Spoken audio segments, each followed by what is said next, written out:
It's the summer of 1975.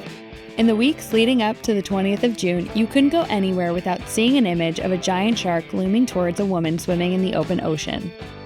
The film industry really had no idea how much of a splash Jaws would end up making, but Universal Pictures flipped the script on Hollywood's growingly stale movie release strategy and made movie making look like a cash printing machine.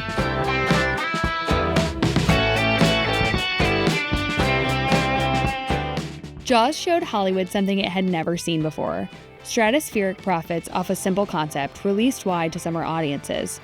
From Jaws' $8 million budget, it made $260.7 million at the global box office its first year. That's a 3,159% return on investment. Definitely beat having your money in the stock market. Jaws, rated PG, maybe too intense for younger children.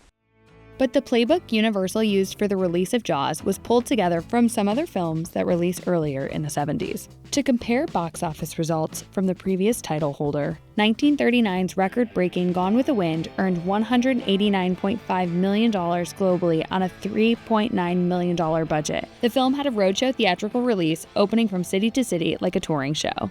Since Gone with the Wind, Hollywood evolved its release strategy from touring the country to starting small by releasing in major cities like Los Angeles and New York, and then release wider if the film was well received.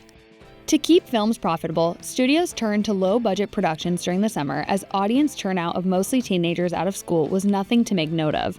Studios preferred to save the big-budget releases for spring or winter. In 1972, The Godfather, produced by Paramount, had started pushing the boundaries of how wide to release a film. Initially planning to come out in winter, its release date pushed to March and opened in 5 theaters and expanded to 322 theaters a week later. It became the highest-grossing movie, making $243.8 million at the global box office.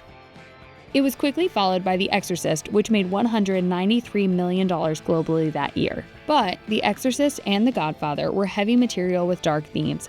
After America left Vietnam, audiences were craving simple escapism. They were going to the movies less and watching television shows with much lighter themes. That's when Universal Pictures producers Richard Zanuck and David Brown picked up a book they thought could cater to what audiences were looking for. The same year that The Exorcist was released, writer Peter Benchley finished the novel Jaws. Benchley was inspired when a fisherman caught a 4,450-pound shark in Long Island in 1964. For Benchley, this sparked the concept of an antagonistic shark. The fisherman even inspired the character Captain Quint, who was hired to catch the shark in Jaws. This shark, swallow you whole. That year, Zanuck and Brown purchased the film rights for the book and the first draft of the script for $175,000 and hired Steven Spielberg to direct. When the book published the following year, it was a huge success. It stayed on the bestsellers list for 44 weeks and sold an approximate total of 5.5 million copies. For the film to perform well, Zanuck and Brown knew they had to spread the word on the book it was based on. Universal sent it out to business owners, members of the media, heads of corporations, and the like. It was the equivalent of every 1970s influencer in Hollywood getting a free copy. They also met with international publishing firms to promote it. The studio spent $1.7 million on marketing for Jaws, more than it had ever spent on a marketing campaign.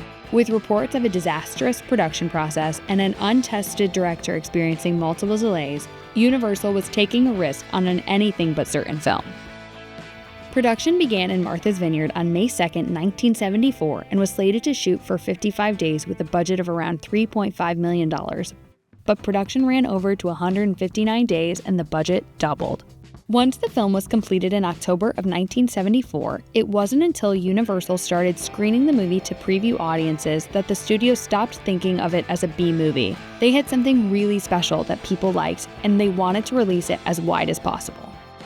For Jaws, Universal decided to appeal to those teenagers on summer break and their families. With the book everywhere and the positive test screenings, Universal decided the best marketing strategy would be to link the book to the film by matching the movie poster to the book cover. Traditionally, films were marketed through print and radio ads and word of mouth, but in the 1970s, families at home were watching television more than ever before.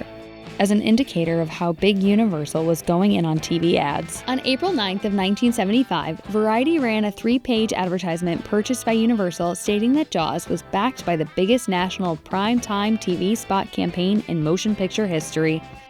The ad listed 23 TV shows that would air 30-second spots for the film from June 17th to the 20th for $700,000, like this.